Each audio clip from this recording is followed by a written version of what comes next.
Need for Speed Most Wanted, a game that defined many of our childhoods, including mine. I was just 5 years old when Most Wanted came out. Watching my dad play it on our 50-inch tube TV back in 2005 was the highlight of my day when I got home from preschool. There was nothing cooler to me than seeing him blast through roadblocks and cause carnage through Rockport City. With me being 5 years old, I was obviously too young to play the game myself. That changed in 2007 when my parents started allowing me to play on our Xbox 360. I begged constantly and was always told no, until one day in 2007 they finally said yes. The very first thing I did was boot up Need for Speed Most Wanted to finally live my dream of playing it myself. 7 years old was still too young for the game, and it didn't help that I didn't know how to read, but that didn't stop me from playing and being consumed by the game. It was all I did in the evenings after school and during my free time on the weekends. From 2007 to 2009, Need for Speed Most Wanted was pretty much the only thing I played. In 2009, my Most Wanted addiction started to fade, and I moved on to play other games, but it never left me entirely. Since 2009, I've come back multiple times throughout the years to relive that iconic Most Wanted experience. It never gets old.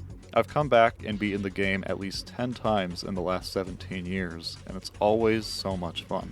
I never have a bad time playing Most Wanted.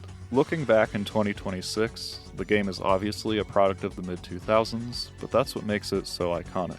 The corny dialogue and over-the-top acting are central components of what makes the game so great. It feels like clear passion, effort, and love were put into the game, which is something that's rare in today's gaming landscape. We don't get games like Most Wanted anymore, and it's tragic. The fact that Most Wanted was made in just a couple of years and delivered such an incredible experience is a testament to the passion and love the developers put into it. Nowadays, studios will spend 5 years making a half-finished game full of glitches and game-breaking mechanics, then wonder why nobody likes their games and revert back to playing 2000s classics like Need for Speed Most Wanted. Games from that era felt like they had so much more passion and effort put into them, whereas today a significant portion of games are clearly designed to extract as much money out of the player as possible. Games like Most Wanted gave you the full experience from day one, which is a rarity nowadays. I absolutely adore Need for Speed Most Wanted, and since it had been a couple of years since my last full playthrough of the game, it was time to delve back into Rockport City and relive that legendary Most Wanted experience.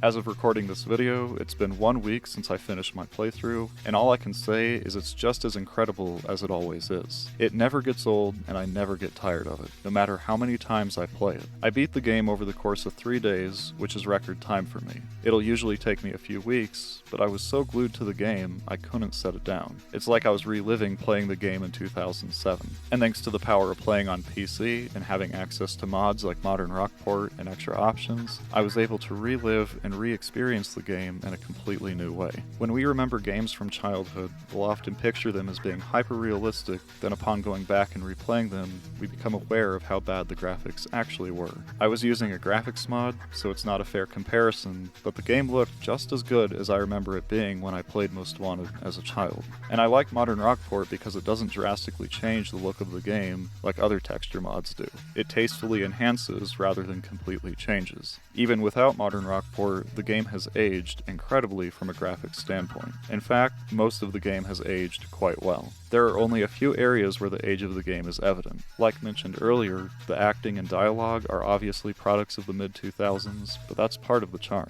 But the physics still feel great, and there are noticeable differences between each car, which is something a lot of racing games from that era and earlier struggled with. Cars would largely feel the same, but this isn't the case in Most Wanted. I started my playthrough in the Lexus IS300. The car was slow off the line and prone to wheel spin, but it turned excellently. I used the IS300 for the first 2 Blacklist members, Sonny and Taz. I then switched to the Mitsubishi Eclipse, which is the car I used for the bulk of the game. The car was faster off the line, but because of its front-wheel drive setup, it didn't turn as well. However, thanks to the game's performance tuning feature, I was able to dial in the car to a point that wasn't too far off the handling of the IS300. The Eclipse was also much heavier, which made it ideal for smashing through roadblocks and annihilating cops, although it came at the compromise of worse handling. When I do these Most Wanted playthroughs, I will go through the game with one race car as well as a second pursuit car. For most of the game, I exclusively used the Eclipse because it was so versatile, so I felt no reason to buy another car.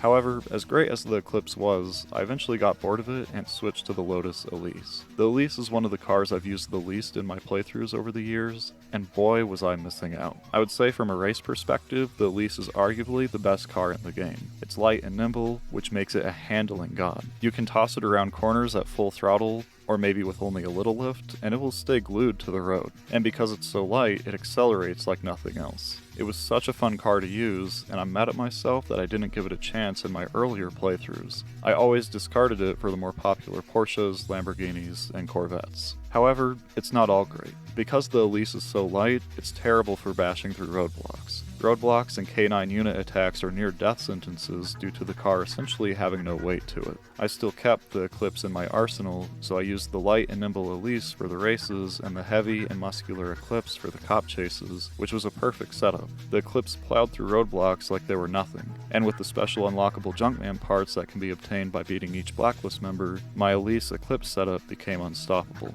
I managed to get through the whole game without getting busted once, which I think is the first time, or one of only a couple of times, I've managed to do that. Although, I had some close calls. Nothing gets your adrenaline going quite like just narrowly escaping a chase-ending crash after making a wrong move. Seeing that red bar gradually fill up with seemingly no way out really gets your anxiety going. Then you just narrowly escape at the last moment, and it's like the biggest sense of adrenaline and relief in the world. Most Wanted is a roller coaster of emotions. And that's the other thing that makes Most Wanted so good. You start the game by rolling into Rockport in that iconic 2005 BMW M3 GTR, only to be stopped by Cross, where he proceeds to use his key to scratch a pinstripe on the side of the car. That sound of his key scratching the side of your car is agonizing to listen to and sets the tone that Cross isn't someone to be messed around with. He's cocky and clearly puts himself above you, which makes you hate him immediately. You then meet Razor and his gang, who clearly feel threatened by you, so they hate you as well. The cops hate you, the Blacklist hates you, it feels like everyone hates you and it's you against the world. However, that feeling is offset by Mia and Rog, who are the only two people in the game who aren't hostile toward you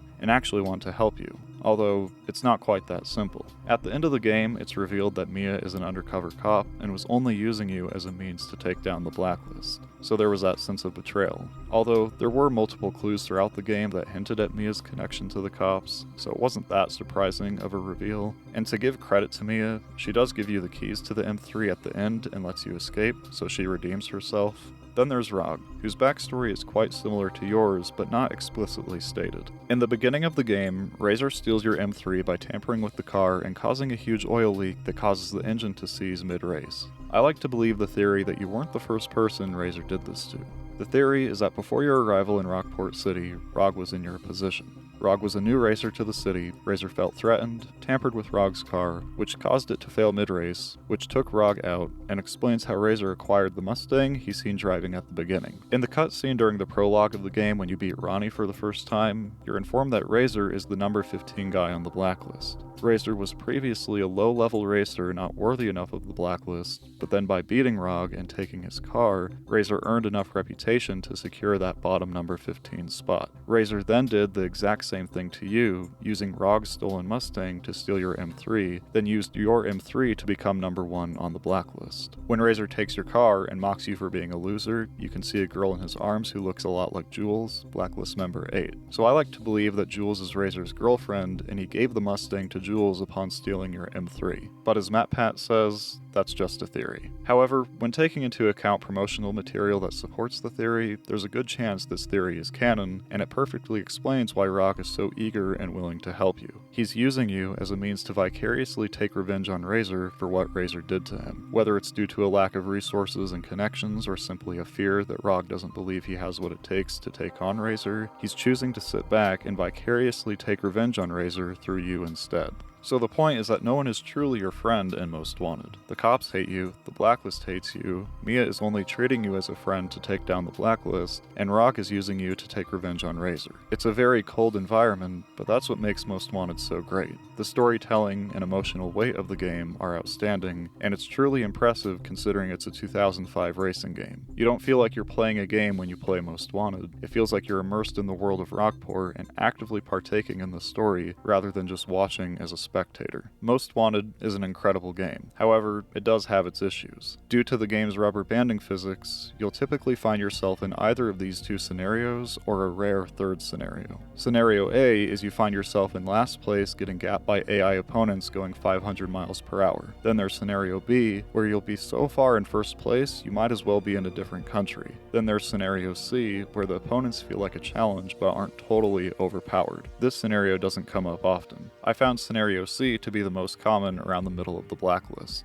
However, generally speaking, the races were either an instance of Scenario A, or an instance of Scenario B, or a mix of both. Blacklist members 8 through 6 felt the most fair to me. Earl, Blacklist member number 9, is a notable exception to my experience. For whatever reason, the rubber banding physics have the strongest impact on Earl, so it's quite painful getting through Earl's head-to-head races. The races leading up to Earl aren't bad, but the races against Earl himself are brutal. He's easily the hardest Blacklist member in the game, and no one else comes close. I swear Earl's got a rocket ship in that Evo he drives, because nothing else explains how he can blast past me like I'm standing still, even though I myself am going 140 miles per hour. It's worth noting this isn't a problem exclusive to Most Wanted. This was a consistent problem from Underground through to Carbon. This extreme rubber banding behavior was largely fixed in Pro Street, but it was a problem in the games preceding it, which is my main complaint about Most Wanted. I guess my only other complaint about Most Wanted is that after completing the story, there's not really anything else to do. You can continue climbing the ranks on the rap sheet, which requires several more hours of playtime after beating the main story, and you can also do the challenge series, but that's about it. The cops are the best part of the game, so the rap sheet challenges are fun and engaging. However, on the other hand, I find a lot of the challenge series events a slog to get through. You do have some good ones though. There's one where you have to escape a cop pursuit in a garbage truck, which is a fun twist, and I have the Black Edition of Most Wanted, so there's also the special Black Edition challenge series event, which is fun. But other than that, the challenge series is largely forgettable. But I wouldn't really blame that on Most Wanted itself. This was just how a lot of games were at the time. It's a double-edged sword. By focusing primarily on the main story, games from the 2000s had some of the best stories and career modes in gaming history, but as a result of this heavy focus, it meant there was little to do after beating the main story of these games, as is the case with Most Wanted. Everything else mostly felt like a side thought. In the 2010s, games started putting less emphasis on main stories and relying more heavily on side content. For instance, Skyrim's main story is only a tiny percentage of the game's overall content, which makes it one of those games you can pretty much play forever and enjoy nearly endless hours of fun. However, this approach isn't all good. As a result of putting more emphasis on side content, the main stories of modern games tend to be more shallow compared to games of the 2000s. In recent years, rather than making truly good and memorable side content that complements the main story, a lot of studios just fill games with pointless side objectives meant to pad playtime, as is the case with Forspoken. Skyrim and Elden Ring are a couple of examples that took an effective and fun approach to side content, but that's admittedly few and far between. The best approach is somewhere in the middle. Most Wanted side content is on the lackluster side, but again, a lot of games from this era were like that, so I can't really knock it since that's just how the industry was at the time. It wasn't until the 2010s when side content started taking more emphasis. Regardless, Most Wanted is an incredible game overall, and it's why I have a massive poster of the Most Wanted map hanging on my wall. This game was fundamental for me.